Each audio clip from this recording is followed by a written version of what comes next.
This is Talk is Sheep, the official podcast of the Wild Sheep Society of BC, brought to you by Sitka Gear. Come along as we bring conversations that matter to you into the high alpine. This episode is sponsored by our conservation partner, Yeti. Thank you Sitka Gear and Yeti for investing in healthy wildlife and sustainable ecosystems. Well, good afternoon, Blaine, and great to see you. Day two, I was getting spoiled. I get 2 days of Blaine Calkins. It's pretty cool. Well, I'm glad, Kyle. It's been a real pleasure. It's been a whirlwind couple of days, but it's just one of those things in the day of the life of an elected person, I guess. So you're getting an inside window into what that looks like. Well, it's inspiring. Like, I just can't. I was overwhelmed by it. You had the event last year. I couldn't make it out for it, and this year it was a priority. And the energy in that room, and you brought together such a diverse group of individuals from all across the country, from Newfoundland to British Columbia, outside the country, even people that can't vote for the Conservatives. You brought together fellow lawmakers. You brought a bunch of MPs in there. Bob Zimmer, Mel was in there. Yourself, Raquel was in there. And just amazing, like just a phenomenal group of people. But let's talk a little bit about what the Conservative Hunting and Angling Caucus is and what you guys do and your leadership about that. So let's just kind of talk about it from a high level, what that's all about. Sure. So the Conservative Hunting and Angling Caucus started a number of years ago. It's probably over 10 years ago now. And it was, there's always been MPs here that, of course, like to go hunting or fishing or have been active in either their education or in their careers doing conservation work. But it really was formalized when Robert Sopak came down here from Manitoba and decided to put a formal package around it, if you will, and basically give a sounding board for not only MPs and senators who were interested in this, but for all of the various organizations across this country who participate in hunting and fishing or the outdoor way of life, and it's just grown from there. So depending on how many MPs we have in the House of Commons, we've had well over 50 MPs and senators, and even now with only with official opposition status, we have over 50 MPs and senators who are members of the Conservative Hunting and Angling Caucus, which is amazing because we only have 15 senators or so. So yeah, this goes to show that MPs and senators from across Canada, they know what's important to Canadians, and this is not a rural-urban issue per se. There's people that live in downtown urban centers that love to go hunting and fishing, and there's people that live, of course, out in some of the most remote rural areas that it's not something that they necessarily choose to do. It's something that's just part of their way of life. They wouldn't know how to do things any differently because they live next to where they get their food from. So it's just a formalized effort, and it's an important group of people because regardless of what people do necessarily for their day job, and for some people hunting and fishing is their day job, there's millions and millions of Canadians who participate in this, and it's, I think, one of the, for those of us who love it, it's something that's not only cathartic, but it's just grounding, and because everything that we do is part of the real world. Mm-hmm. We're out there in the physical world. We observe nature at its best and at its worst, and I think that's what gives this group of folks particularly keen insight into the natural order of things, and it's just a pleasure to be a part of that process. So you're the chair of the caucus. When did you take over in that role? Have you been in there? I know you've been for a few years now because I've been corresponding with you, but how long have you been at that? I couldn't go back and put my finger on the date, but when Bob Sopak was here, the former member of Parliament, him and Mel Arnold and I were basically part of the leadership of that team. Then Bob retired, and we had a great new colleague in his place, but then Mel and I and Bob Zimmer and a few others, basically Chris Lewis, who is an outfitter himself, is a member of the caucus. So we basically picked up where the previous group left off, and we're continuing forward with it. And I'm actually thrilled now that our new leader, the Honourable Pierre Poilievre, has actually recognized just how valuable, not only from an economic perspective, but from a cultural perspective, and just the like the realities I talked about earlier, just how many people participate in the outdoor way of life. And so he's asked me to be the Shadow Minister for Hunting, Fishing and Conservation, which I think is a first in Canada. So it gives me an opportunity to not only stay engaged, but it reinforces what we've been doing as a Conservative Hunting and Angling Caucus all along.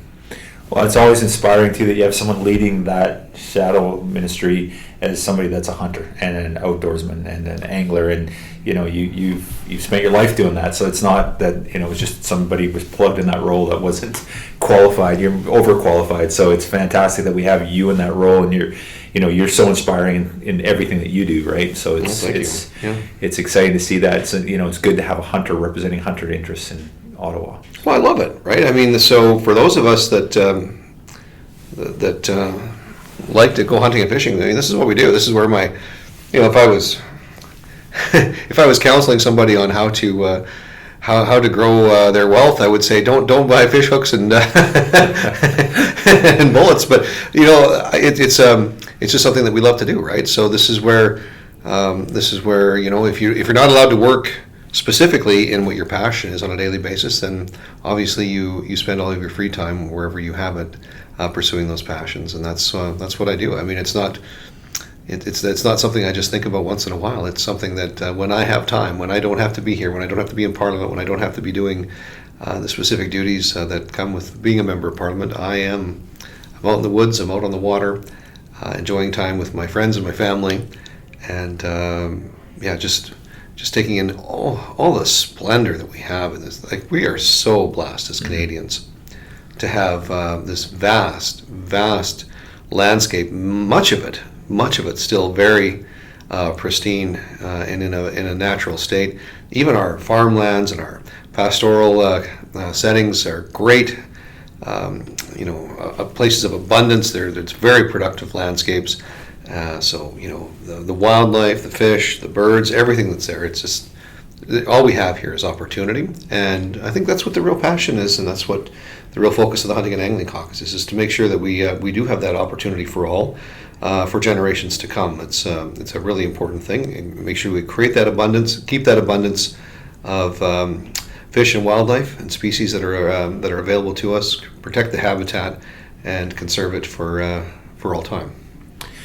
So we just yesterday had the event, and part of the event, it was a multi-part event, but the first part of the day was an outdoor symposium, and there's some very topical issues, and the cool thing was it wasn't partisan. It wasn't like you need to vote Conservative. It was all about the issues, and it was a symposium too, and it truly was reaching out to the stakeholders. How many stakeholder groups was there? I heard like a couple dozen or something like that. And well, there was over 80 people in the room. That included at any point in time a dozen MPs. But yes, so there was lots of groups that were invited. So your wildlife federations at the provincial level, organizations that represent fishing, sport fishing, the BC Sport Fishing Institute, Pacific Salmon Foundation, your wild sheep societies, wild sheep foundations.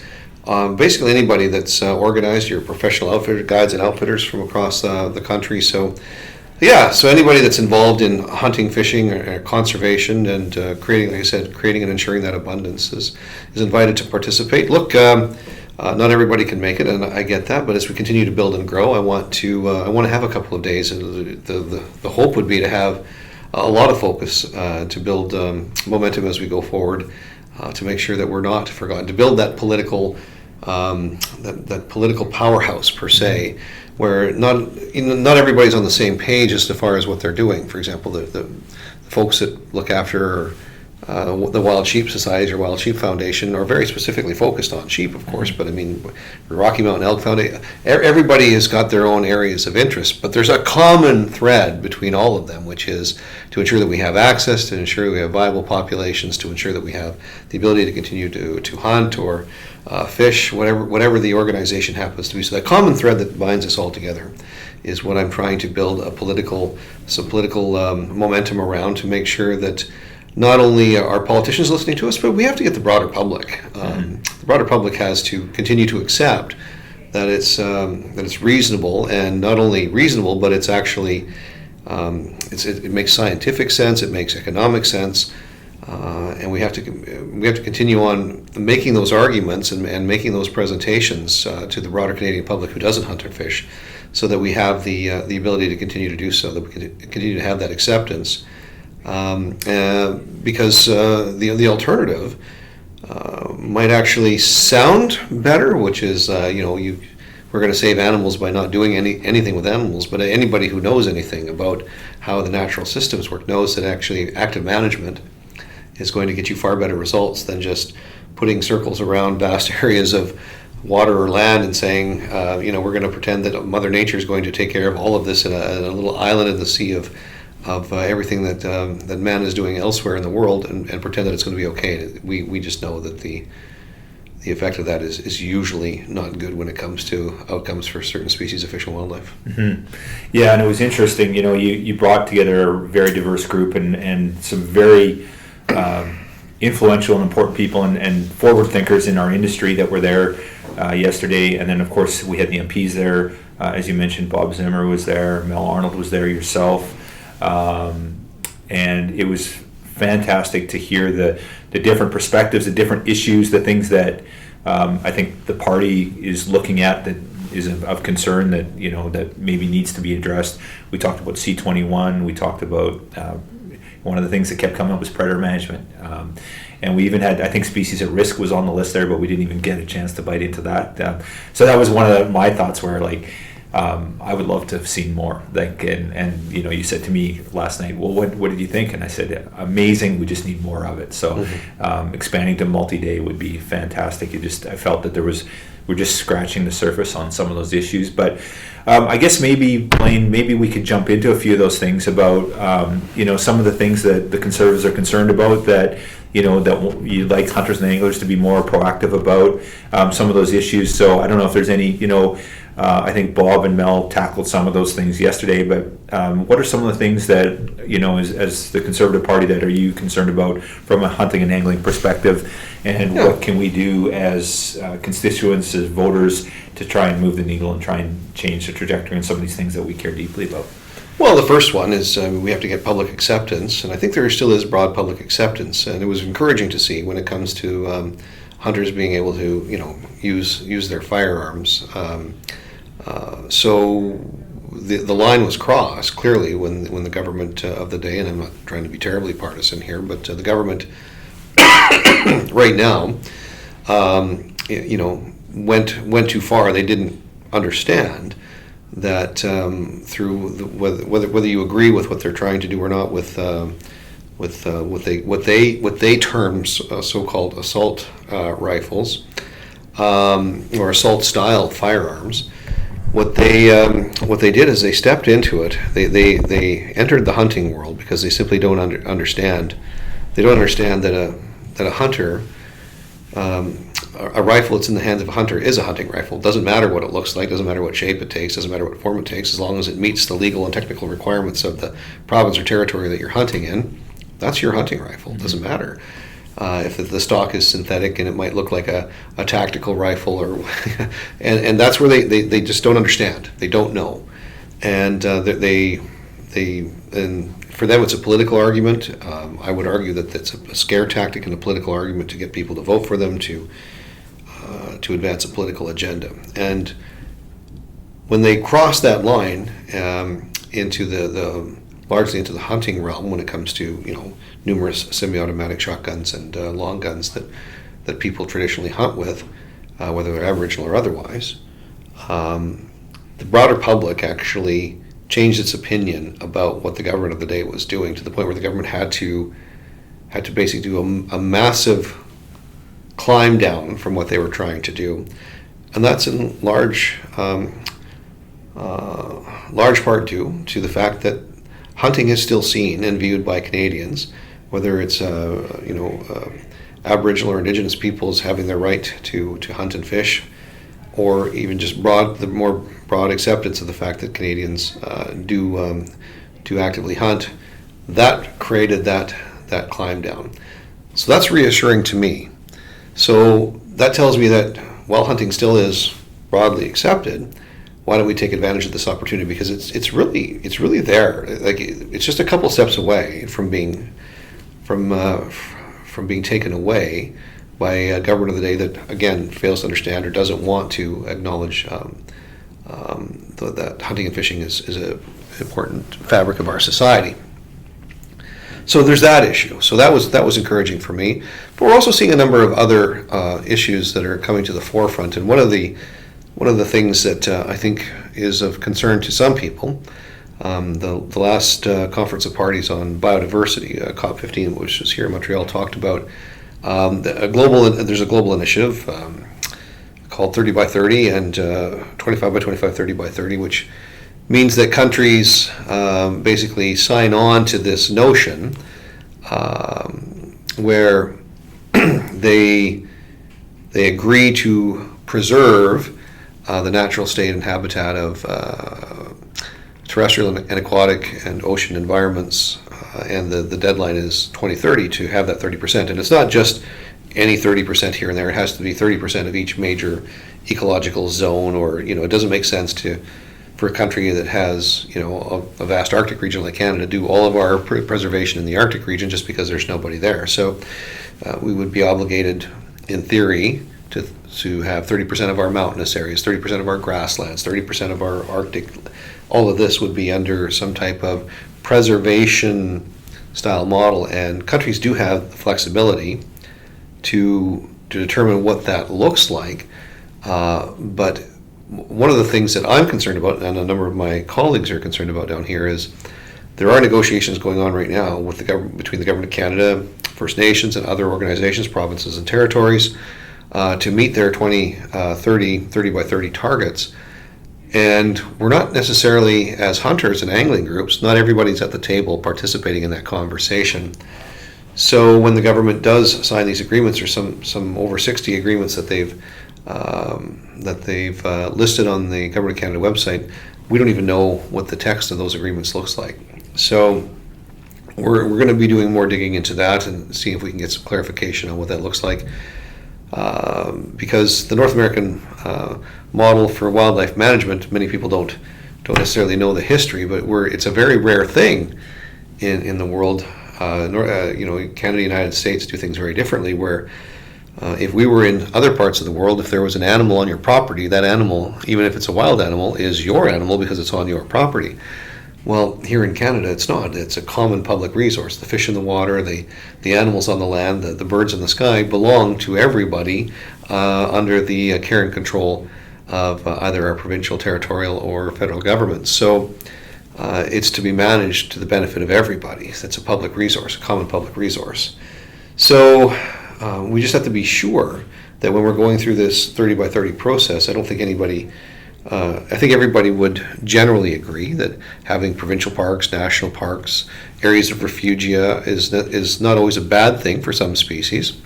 But we have to get back, is it just preservation? Does it mean that we don't actively manage anything that's happening in there? Does it mean that we still have access, for example, or is it a non-access, or is there a restricted access? Places that we used to be able to go on an all-terrain vehicle, for example, to go to a hunt, is if that gets put into a 30 by 30 area for preservation, does that mean off-highway vehicles? So the question is about the definitions of how Canada can meet that, and frankly, we actually don't even know right now. I don't even think we actually have an inventory of various municipal parks. We've got provincial parks, we've got national parks, we've got recreation areas that have certain designations and protections. We've got easements through organizations like Ducks Unlimited and so on there, where there's a conservation easement on a piece of land. Does that count, where you still have cattle grazing, but you don't have the ability to, say, drain the wetland or anything like that because the easement says that wetland's going to be there for migratory birds? Does that count? And how much of that land do we actually have? How much of that is under those easements? And if that's the case, maybe we're already at our 30% right now. So how can you have a target when you don't know what your baseline is? So there's lots of questions that we have.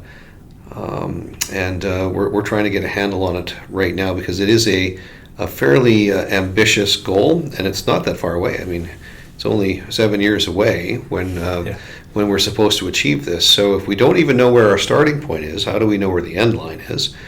And what does it look like? Are we transferring through this process, or what are we giving away? What are we giving up as hunters and anglers? What are we gaining as hunters and anglers? And does the amount of pluses that we would get out of this equate to the minuses that we might take in a few areas? So there's more questions than there are answers right now, and I want hunters and anglers and those who want access to our backcountry, our wilderness areas. We should be paying attention to this. Well, there's two things that come to mind, and two things I hadn't realized yesterday when we went into this symposium. One of which was that if we look at the U.S., for example, they've completed that baseline. They know exactly where they're at, or they're in the process of completing that baseline. I think Shane Mahoney or maybe Bob Zimmer spoke to that, but the U.S. is conducting that baseline, so they will have a number where we aren't doing that baseline. We're not investing in it, so we really don't know what that number is, for starters. And then the other thing that I think Bob had mentioned yesterday during his presentation was that hunters and anglers are at the table with the U.S. government around 30 by 30, but we're not widely represented in this current 30 by 30 discussion. So it's a little bit concerning in that regard. Is that do we create all this refugia, we do all this great thing for wildlife, and then have absolutely no access? And to Bob's point yesterday, I think there was a discussion around, could we do it without, with still being consumptive users? We still have hunters and anglers in the backcountry still accessing that, and still do the same thing, but not restrict us from that access. Because as we know, there's special interest groups that don't want us out on the landscape. So those are two things that were red flags for me, and scary. Well, some of the groups that don't want us, or that we believe don't want us out there hunting and fishing, are some of the groups that I know are at the table right now with the Government of Canada, making these proposals and being part of the process, whereas other organizations are not invited. So, and not only are they not invited, like I said, we don't know what the nature of the agreements are. Are we transferring? Are we simply including people from a consultative perspective on this? Or are we transferring management to another level of government, for example? Are we even transferring governance to another level of government? So there's a lot of questions. There's more questions certainly than there are answers.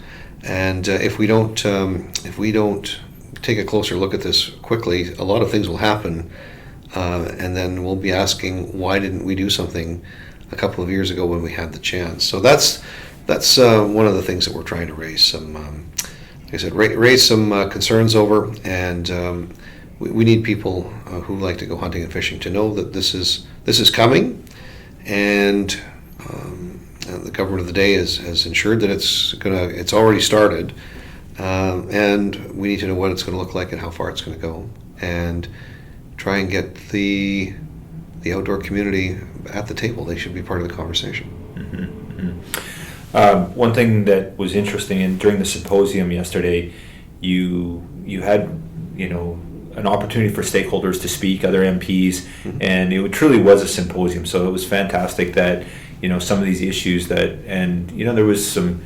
It was obviously there was conservation groups there, MPs, but also gun manufacturers, for example, and so it was a great opportunity to hear different perspectives from different individuals and different groups that had different interests, but were still cared about hunting and angling and conservation. So very diverse group of people, and it was really, really interesting that like you said, this was an opportunity to be heard too. Anyone that wanted to could get up and talk about the issues of the day that were of concern to them. So it was great. Like you say, we had firearms manufacturers, distributors, retailers at the table, because if hunting becomes something that is there's less of it. If the governments of the day decide that they're going to have less opportunity for hunting, that means it affects people's businesses. It affects people's livelihoods. It affects how the status quo of what we're doing today, and we've seen it. We see right now the government of the day's policies have shuttered businesses and have caused a lot of problems. We had earlier today we had the industry, the Canadian sporting arms and ammunition industry, which represents all of the manufacturers, distributors, and retailers across this country. We would normally have 300 or 400 people, and the Stittsville range would be completely filled up Today it was we had basically half the volume that we would normally have, because so many firearms that would normally be allowed to be at the range are no longer allowed to even be there. So Really? oh, it's of course, yeah. I mean, it would be very common, 6 or 8 years ago, to go to the range and there'd be an AR-10 there. There would be a number of other things that you could shoot. There was still a great selection there today, but so it's very, very frustrating. Of course, the transfer ban on handguns makes there's nobody bringing handguns from their distribution center or from their retail outlet anymore, because they don't have any, and so this is certainly having an impact. So if you own a range, if you own a store that sells these things, if you're part of a club that used to have 500 members, now you're down to 200 members because people can't enjoy their property anymore, it affects the bottom line. It affects jobs. And we all know from the statistics, if you take a look at the statistics, it's not the law-abiding firearms community that's causing the chaos. It's in some of the streets in some of our communities. So, like I said, this is why it really matters that this common thread that links us all together, that binds us all together. We got to stand up and make our voices heard, and that's what the symposium and yesterday was all about. And I'm glad you were there. It was great.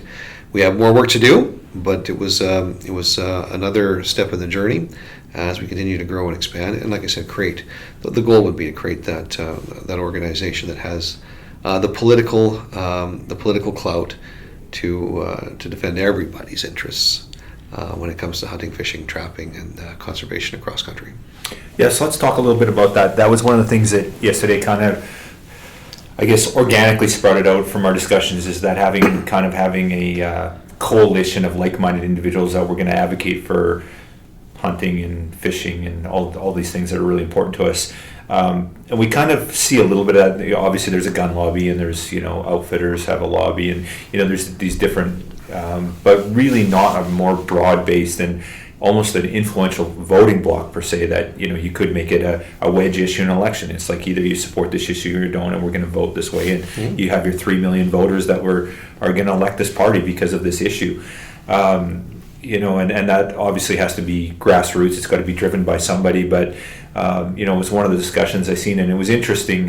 Jason St. Michael's from SCI. I was on a call with him 4 years ago, and he made that suggestion. He's like, SCI, we've talking about this, and I think we need to do it. And we talked about it, and of course I wasn't one of the decision makers. He was bringing me in the loop on that discussion. But really, I don't think anything like that exists. Is there? Is there currently a voting bloc? Well, like that, if you're down in the United States, of course, they've got something called the Congressional Sportsmen's Foundation, and it's nonpartisan in the sense that they, as an organization, it's bipartisan in its nature. And we have a similar type of organization here. Bob Zimmer is actually the co-chair of that, where we have the Parliamentary Outdoors Caucus. So we're trying to build that nonpartisan aspect of it as well. But really, it comes down to leadership and money, and having the ability to get people together. Look, the reality is the numbers are clear. If everybody who hunts and fishes in Canada decided to create a voting bloc, they would basically decide the government of Canada forever. Now, not everybody's ballot box issue is about hunting or fishing. There's healthcare, there's the environment, there's a number of issues that people will vote on, fiscal issues, economic issues, and so on. But that doesn't mean that an organized and coordinated approach when it comes to hunters and anglers, from having that type of political power, you become a force to be reckoned with. It doesn't mean that you're going to get your way all the time, but it does mean that you're going to be reckoned with. And right now we don't have that. Right now we have a lot of small groups that are doing excellent things. We have a couple of umbrella organizations, but I would suggest to you that we actually need, it's about two things. Like I said, it's about leadership and it's about money, and it's about being able to bring all those people together and having that skill and ability and that talent to do so. So there's people like that in Canada, and we just need to get them all in the same room and working towards that goal, so that the government of the day, regardless of what political stripe it is, will listen to us as hunters and anglers and take us seriously. Yeah, 100%. And it's interesting. I just did a podcast with Jim Shockey, and Jim was, and I know you you know Jim well, and Jim was talking a lot about that hunters, and he didn't specify Canada, but hunters in general don't care. They want to go out and be in the outdoors, enjoy they're not great at voting. They don't, you know, show up on these big issues lots of times. So lots of times politicians won't waste their time on hunters because they're just not a group that's super engaged when it comes to politically. But I feel like if I look down south, you look at this, the Sportsman's Coalition. You look at in Germany, they'll burn down the legislature over an issue. You know, they're very vocal about it. In British Columbia, you know, government waltzed in and took away grizzly bear hunting. They've done, you know, a bunch of restrictions, and hunters just sat there and really didn't do much. So how do we articulate? We're very passive, aren't we? Yeah, and how do we articulate? And you know, I think we're hunters, so we're not super engaged. We care about things that are outdoors and doing that stuff, and then we're also Canadian on top of it. So you know, we don't, you know, we're just not super. We tend to be very polite and passive. Polite and passive. That's the word I was looking for. Without being. Yeah. If I may be so bold as to finish your sentence or your thought. But we generally are a little bit too polite, sometimes a little bit too passive on these things. And I guess that's why we've created that Hunting and Angling Caucus is, even though it's the conservative one, which is on the partisan side of things. So, but that doesn't mean we can't create something that's bipartisan or non-partisan in its nature, because that entity does need to be able to, like I said, bridge the gap, no matter what the government of the day is. But like I said, it all comes down to leadership, and it's about engaging and giving people a reason to get involved. And right now, provincially and federally, we have reasons to get involved. We see the loss of access. We see the grizzly bear hunt in British Columbia. The government of the day even admitted when they made the announcement that this has got nothing to do with science. It's got everything to do with the emotional arguments and appeals around it. So that means that as hunters, we've lost the acceptance in the mind of the public to the point where it's a ballot box issue, and the government of the day can actually win by actually denying people the opportunity to hunt. So what does that do? What is the effect of canceling a grizzly bear hunt? Well, the effect will be, obviously, you'll get more grizzly bears, which I guess everybody was hoping for. Well, that's fine if you live in downtown Vancouver. Is it fine if you're trying to raise your family in Bella Coola or someplace else? Because I can assure you, you're going to get more bear-human interactions as a result of the growth of that population. Grizzly bears, of course, are predators. So if you're not managing the population of grizzly bears in proportion to the number of caribou, moose, elk, deer, or other things that grizzly bears would eat, if you're not managing, even sheep, I would guess, they would go after. If you're not managing that grizzly bear population to a sustainable level, then you actually may end up with a tipping point in nature, where you've got too many of one thing, which means you've got not enough of others. And you don't have to look any further. You live in British Columbia. Anybody that lives in a coastal community in British Columbia or in Atlantic Canada knows full well what happens when you get too many seals and sea lions. It puts immense pressure on the fisheries. And in the case of Atlantic Canada, after the overfishing, and it was overfishing that took the cod out of the water,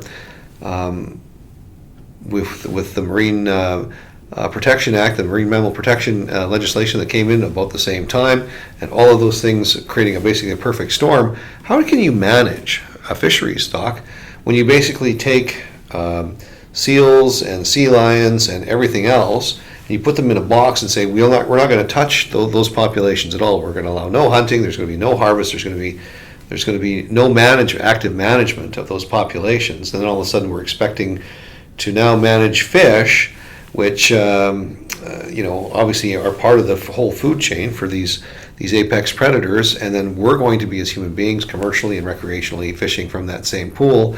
And how are those fish supposed to make it? Yeah. Right? So if you're not managing all of it, you can't just pick and choose what you're going to manage. So you're going to have the same problems with apex predators on land. You're going to have the same problems with any major population cycle. If you don't actively manage it, you're going to get booms and busts. And if that's what the public wants, I don't think that's what the public wants. I don't think that's what the industry wants. I don't think that's what fishermen want. I don't think that's what hunters want. We can actively manage these things, and we have to actively manage these things.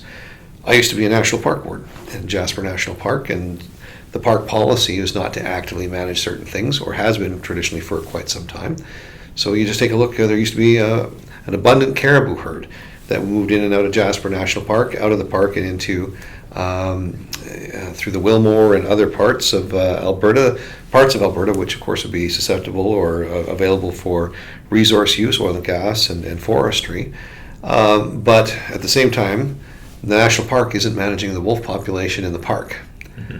So everybody blames oil and gas and forestry, which probably had something to do with it, but nobody blames the national park for not keeping the wolf numbers at a level that's reasonable. So this is the whole problem with not having a plan that actually encompasses everybody involved. And that's what happens when you have just a mindset for a preservation model. It doesn't work. Mm-hmm. It does not work. So I mean, these are the kinds of issues that we talk about, and we need to make sure that the government of the day, whoever it is listening to everybody who's involved in this, because we want caribou populations to be viable. We want a viable wolf population as well. Everybody would agree on that, because it's important for our ecosystem to have these components, but we just have to actively manage it. Mm-hmm. And these are the frustrating things, because it gets emotional, and then when you get emotional decisions, you get terrible decisions. And the decision to end the seal hunt in Atlantic Canada and the seal harvest was an emotional anti-fur argument that was made, and those cod, that moratorium has been on now for over 30 years. Those cod are not coming back because the number of seals has gone from a few 100,000 to millions. Mm-hmm. And we know from the science that we have been able to get the amount of biomass of fish that they eat. Those cod don't have a chance. Mm-hmm. Yeah, lots of issues for sure. One thing I was going to inquire about was if we look down south, they have the Pittman-Robertson Act and a great funding model there. And I'll speak, I guess, from a regional perspective, being from British Columbia and looking after wild sheep in BC. Funding is just not there. We just don't have the resources we need to do. And in fact, the government, unfortunately, and again, this is not picking on any individual government. This was both governments are notorious for it, of underfunding for wildlife. Even all our funds going from our tag purchases and surcharges don't go to wildlife. Some of them do, but so we're woefully underfunded. We look at other jurisdictions in the U.S. and they get proper funding. I look at similar jurisdictions the size of British Columbia, and their per capita spending on wildlife is just through the roof compared to British Columbia. Is that something that's ever been looked at federally, a federal excise tax or something like that? And I know, bringing taxes in is not good for voters, but I do know the hunting and outdoor industry would support something like that, an excise tax on sporting goods and that sort of thing to support it. Is that something that's ever been considered or talked about federally that you're familiar with, or what's the status of that? Well, there's always conversations about how we do things. I mean, in the United States, the Pittman-Robertson Act does things differently, because it actually, for folks that do know it, my understanding of it is, it's an excise tax that is then a transfer from the federal government to the state governments, and of course you're dealing with 300 million people versus, there's basically around number 10 to 1 basically by the Americans. The size of the California economy alone is as large as the Canadian economy. So if you take a look at the economies of scale, those kinds of tax programs do make sense, because they'll actually give you the revenue that we need. Well, here, of course, are provinces and territories, the territories are a bit of an exception, because they do get some direct funding for this from the federal government because of their status as a territory. But British Columbia and Alberta and Manitoba and Ontario and Quebec are larger provinces. We have a fairly significant tax base, and of course they're the ones responsible for fish and wildlife management, at least within the confines of those provincial boundaries. So I think the money is there from them as far as the amount of money that's taxed. The question is enough of that money that's being collected in taxes actually being put to what we want it to be put to as hunters and anglers? And again, that gets back to the conversation about, do we have an effective political force at the provincial and federal level asking for these things? And are people prepared to mark an X on a ballot over these issues and are they informed and aware about how the decisions are being made that affect them? So that comes from having a well-organized machine with good leadership, communicating with the hunting and angling community in Canada, and creating that momentum and that political power in order to change things for the better for all of us. So, and until we do that, I don't think we're likely going to see something like an excise tax. But there's a number of ideas. People come to me all the time with ideas. They're good ideas, where we can make sure that the money that we generate from our own industries, from our own outdoor way of life, can be used and put back into the outdoor way of life, whether it's the issuance of permits or licenses or tags and so on. I'll give you a couple examples right now. I'm not advocating for this, but I don't think the migratory bird license has gone up for a very long time, and I don't want it to go up unless the increase. I think it's $17 right now for a migratory bird stamp. I think half of it goes to general revenue, half of it goes to Wildlife Habitat Canada. If we were to increase that by another $10, I think people would still buy the migratory bird license. But I'd like to see that $10 go all to Wildlife Habitat Canada, not to general revenue for the government of Canada. And I think hunters, by and large, if that was what was presented to them, would likely accept that. The salmon stamp on a tidal sport fishing license in British Columbia. If you want to keep a salmon, you have to buy the salmon stamp. That money, I believe, goes to the Salmon Enhancement Fund, and it goes to organizations that help with salmon recovery. And that, I think that stamp is only $6. And a tidal fishing license is, I think, the cheapest fishing license that we have in Canada to begin with. So we can have that conversation. But I think Canadians would be, and hunters and anglers would certainly be more accepting of an increase in those kinds of costs if they knew that those revenues would be turned around and reinvested into the things that we love to do. So is it an exciting thing to make things cost more money? No, it certainly isn't. We're taxed, frankly, enough in this country. But if we're going to do it, let's at least do it in a way that people will accept it and improve the quality of it's frankly frustrating. It's frankly frustrating that that money that would be generated through the sale, let's just say that it's $18 billion is generated annually through hunting, fishing, trapping, and these various pursuits. We know this from calculations that have been done, studies that have been done commissioned by the Ontario Federation of Anglers and Hunters example. So $18 billion, so the amount of revenue and the tax revenue that's generated from that all goes into the general coffers of the government of the day. And if that government then attacks the very industry so it's using the tax dollars of the industry to shut down the industry itself. We shake our heads and we look at it going, why am I giving my money to a government that is trying to shut down my way of life? So if we actually had a way to ensure that the money that certain parts of our economy support, the money actually goes to supporting in return back that particular industry. So those ideas are things that we talk about all the time. So yeah, we'll continue to have those conversations. But again, the likelihood of these things happening without the political power to cause it to happen, if people aren't prepared to vote for something or vote against something when it comes to the ballot box, then chances of these things happening gets less and less. So that's why we need to get together. We need to get together and have that political clout. Yeah, well said. During our discussion yesterday morning, Shane Mahoney kind of opened up, and great job of getting Shane. He's always articulate and inspiring, and also a little scare the hell out of you while he's at it too, which is a good thing because it kind of gets you motivated to. Yeah, but one of the things Shane talked about was, our conservation space is changing, hunting and angling is changing, perceptions are changing. We've always used the argument, well, hunters pay for conservation, all that stuff, and that argument doesn't resonate. So one of the things he talked about was, reaching the non-hunting public and communicating and evolving too as hunters and anglers on what we do.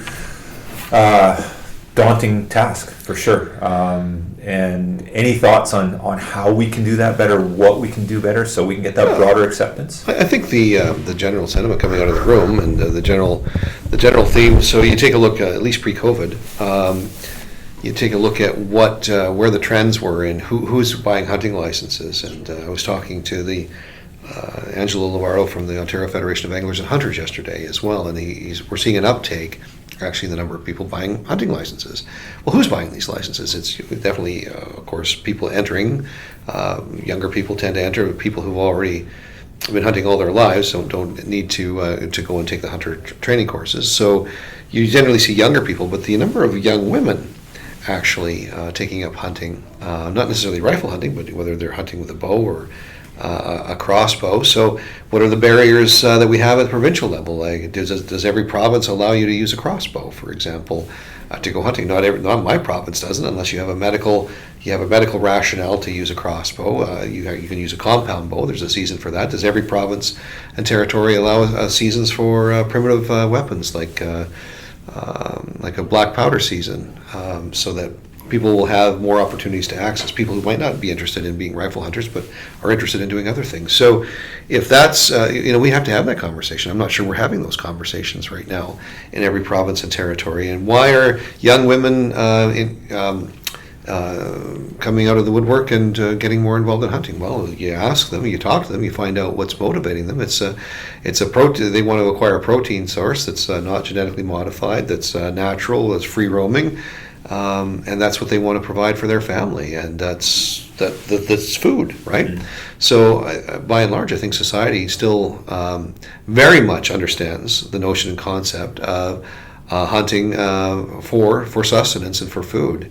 So, if that's the case, then we actually have the road laid out. The path is in front of us about how we do that. So, if we're going to do this for food and strictly for food, and if that becomes the winning argument for the next little while, then we of course have to make sure our messaging and make sure that our arguments are all centered around the winning issue for us. So. But again, that requires time, it requires effort, it requires people paying attention, it requires organizational structures and leadership to identify what the trends are, where people are going, and make sure that we stay at the front edge of that parade wherever it happens to be going, so that we can keep the momentum for ourselves to go hunting and fishing, whatever our motives happen to be. But that's most of the people. I mean, most people hunt for food. Most people go fishing, actually. Not everybody does, but a lot of people go fishing for you put some back, but every once in a while you want to keep one and take it home for the barbecue as well. I mean, it's fun to go out and catch 20 Chinook salmon in a day, and if you keep one, great. And if the rest get successfully put back for somebody else to catch, or if they get to go back and spawn, that's great too. So, but that's I think where the argument is going to lie for the near future. And we need to be proud about this. We need to be loud about this. And we need to let people know that it's okay. And we need to showcase and highlight the young people that are getting involved in this and the women that are getting involved in this, because they have that influence and they have the ability to champion the cause alongside the rest of us that are in the industry. Mm. Yeah, very well said. And one of the things that I kept thinking about yesterday, we were talking about 30 by 30 and some of the concerns around, the negotiations around 30 by 30 and whether or not consumptive users will have the opportunity to use it. But, we have shared interests, right? We take, for example, the non-consumptive user in the backcountry, the mountain biker, the hiker, and they have very similar, very similar interests that we do, right? They're not taking anything off the landscape, but they're out there using the landscape. And if they're not allowed to access the area either, snowmobilers, you talked about, did we talk about that was that one of the issues we talked about? It was brought up. Bob brought that up with the snowmobilers in British Columbia and the caribou. And, that was a big wedge issue there. So, if we have allies out there that maybe aren't consumptive users, that aren't hunters and anglers, that have concerns that we do too, that maybe don't necessarily support some of these things that aren't good for hunters and anglers. Well, it all depends on how it's shaped. This is why we don't know. I don't know what I don't know, right? So that's why getting access to these agreements and what the terms of reference are for these 30 by 30 portions of land that have been allocated to meet these international goals. So, but just as much as somebody can become an ally, they can also we can also be wedged on these things. For example, they say, well, it's okay to mountain bike, it's okay to hike, it's okay to do completely non-consumptive things. Well, then that pits that group against hunters and anglers, as we would have a more consumptive approach in the things that we would want to do. So, people, it can be used to be divisive, it can be used to be collaborative, and it can inclusive. It all depends on the government of the day, which is why it's so important to know what the terms of reference are when it comes to how these 30. What's 30 by 30? What does it mean? What do you need to do in order to have this land or this water body or this area meet that 30 by 30 objective? What are who's going to win? Who gets what they want, and who's left out? And I think that's just the concern. I'm not trying to, like I said, I'm not trying to say that we're going to not be able to hunt or fish, but we might not be able to hunt or fish. Yeah. I don't know. It's not good that we're not at the table and not knowing. This is the problem. Yeah. Yeah. Well said. Okay, so you've been very kind with your time here, and I know you've got a lot on the go. But just one last thing before we wrap up here is, what can Canadians do to look after their needs? What do we need to do? How do we? What can we do basically? What do we need to be improving? Yeah. So we like I said, it's going to take people in leadership roles stepping up and creating the organization and the strategy to go forward. So I'm going to be helping out with that as best that I can. It's going to take organizations such as the one that you're with being part of that process and encouraging others to be part of that process.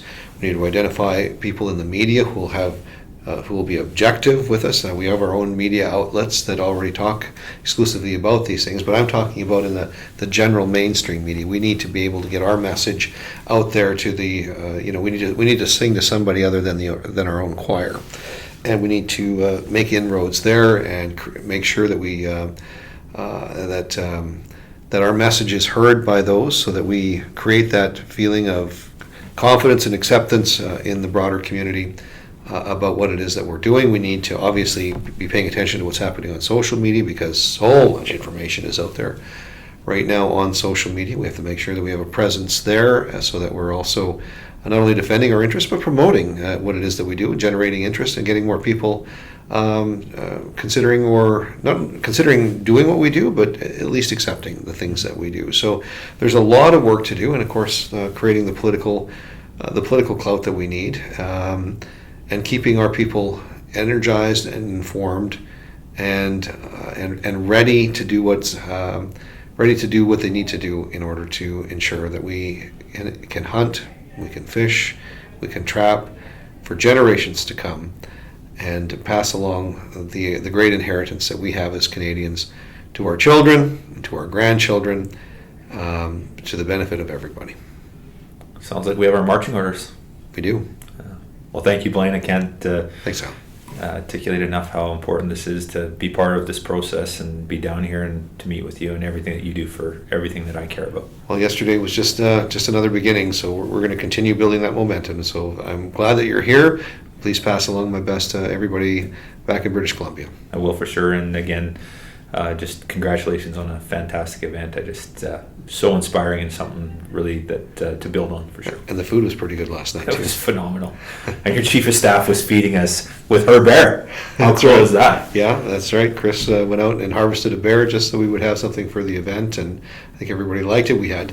I think the rarity we had last night was that we actually had wild sheep. So we had bighorn sheep. And that was from our good friends at the Wild Sheep Foundation, Alberta. In Alberta. Yeah, I think that was Matt Mellon's. I'm not sure if it's his sheep or not. Well, it came out of his freezer, so we'll assume it was his. Cool. So yeah, shout out to Alberta on that one. So. Fantastic. Thank you, Blaine. All right, thank you.